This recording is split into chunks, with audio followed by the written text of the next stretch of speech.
Thank you, Mr. Tillman. If you could just come to the center. Okay. May I approach? Sure.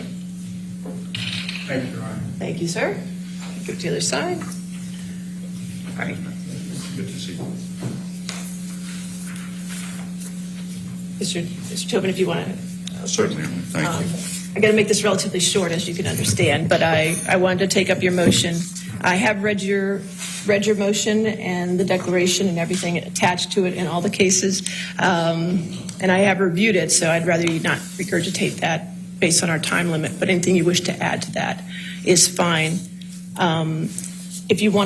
If I could focus you a little Please. bit. Okay. Thank you, Your Honor. All right. Yes, sir. As far as your comments about Virginia Rule of Evidence 2:508, that's a criminal rule of evidence, so that's not your strongest argument. And as far as what goes on is when or if the witness testifies, whether it's hearsay or it's third-party knowledge, that's something I'll deal with at trial. So again, not what I'm concerned with. As far as Supreme Court Rule 314, which I would like you to talk a little bit about that as far as intervention.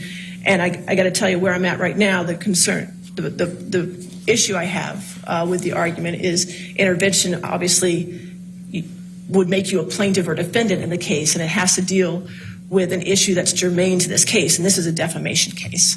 So if you could just tailor your argument to that issue, sir. Sure. I'm happy to address the intervention. For the record, Your Honor, Charles Tobin from the law firm of Ballard Spahr. Yes, Here sir. representing TMZ, which is the publisher of news and entertainment for the celebrity and entertainment industry. And Your Honor, we're seeking to intervene simply to protect the relationship between reporters and their sources when it comes to reporting news in the public interest. As the court noted, we really don't have a dog in this hunt as far as Mr. Depp misheard. We're really here purely on the First Amendment-based issue of reporters' privilege and reporters and their sources. Your Honor, the intervention rule, as the court is aware, allows intervention by anybody where the issue is germane to the subject matter of the proceeding.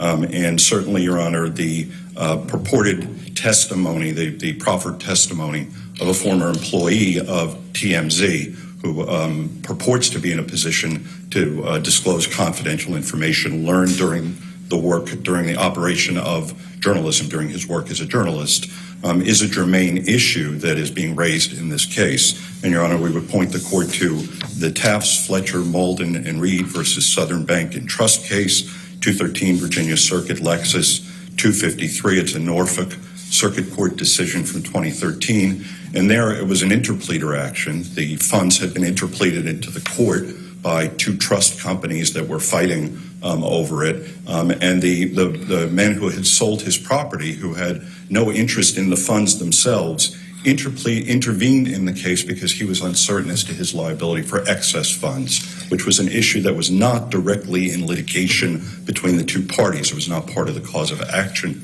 between the two trusts fighting over the money that had been pleaded into the court.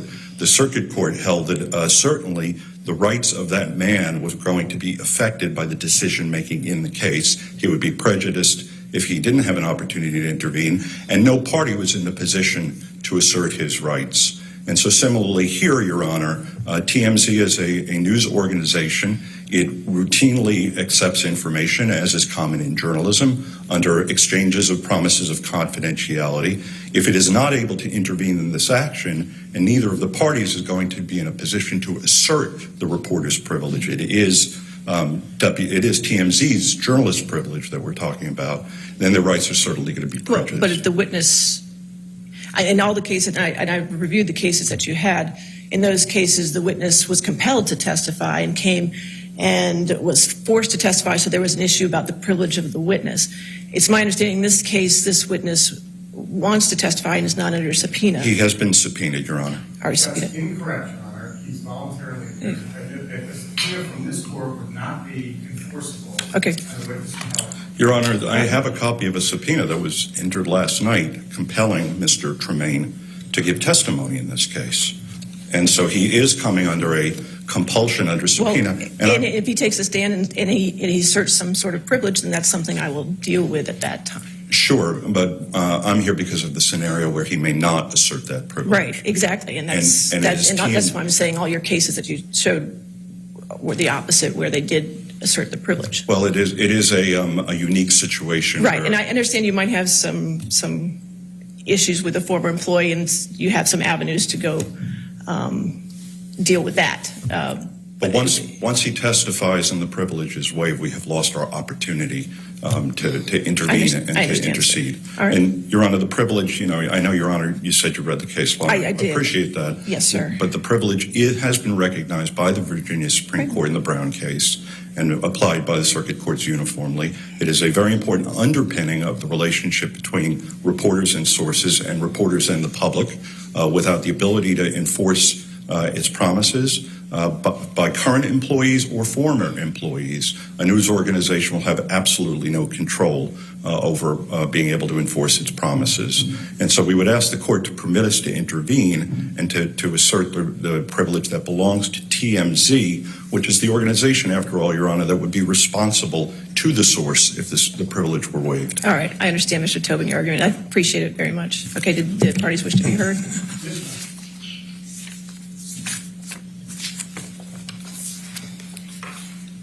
Good morning, good afternoon, Your Honor.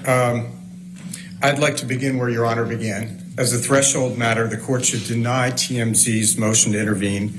Intervention is not appropriate for the reasons suggested in Your Honor's questions.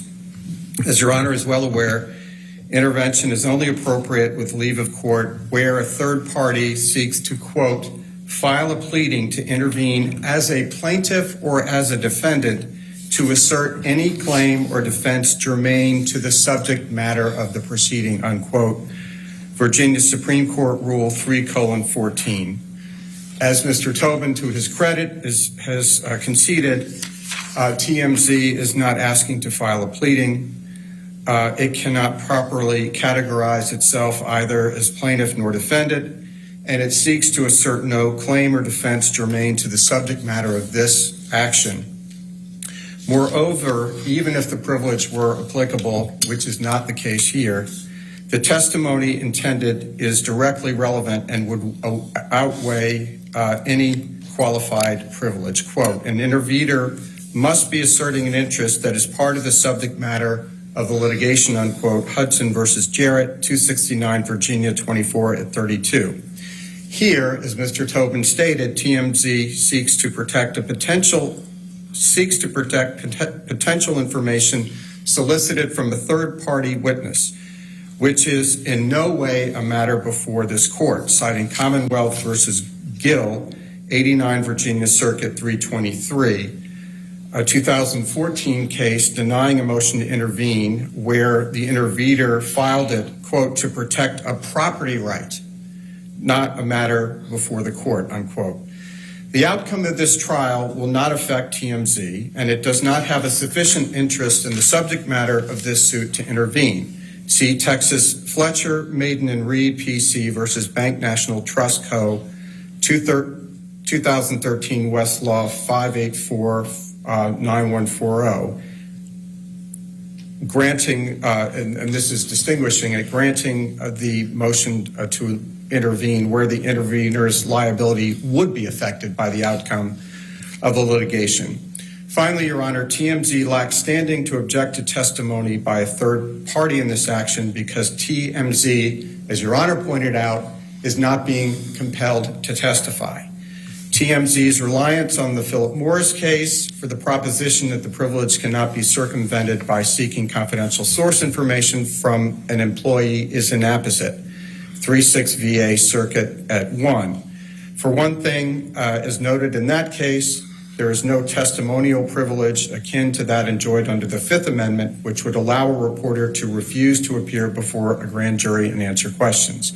And Philip Morris, as Your Honor is aware, the party issued a third-party subpoena for records to trace confidential sources. Philip Morris is inapposite here, as that case related, as this case is related to witness testimony, not records. As Your Honor suggested, TMZ's quarrel, if any, is with Mr. Tremaine to the extent that he had an NDA that was enforceable, applicable, and that's not what we're hearing from Mr. Tobin. So to the extent that TMZ, which is not exactly Edward R. Murrow, Your Honor, to the extent they have a beef, as it were, a cognizable beef, it is with Mr. Tremaine. It is not with Mr. Depp.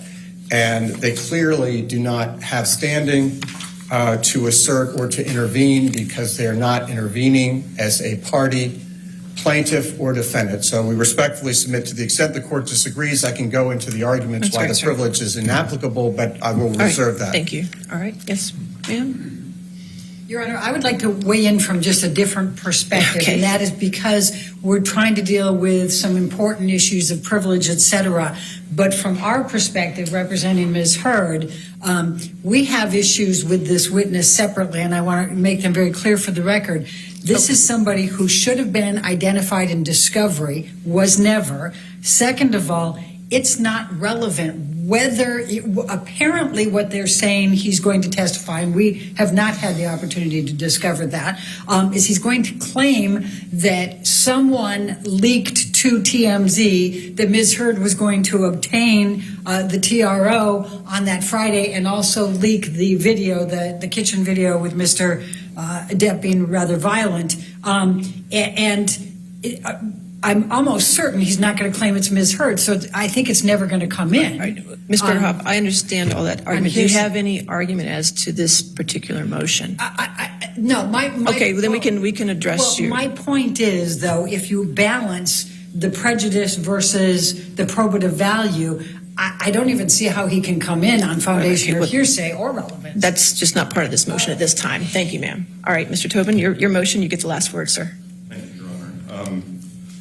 You know, I appreciate that the court shook your head when he made the snarky comment that this is not Edward R. Murrow. Obviously, the First Amendment applies to everybody, citizens, the New York Times, or TMZ.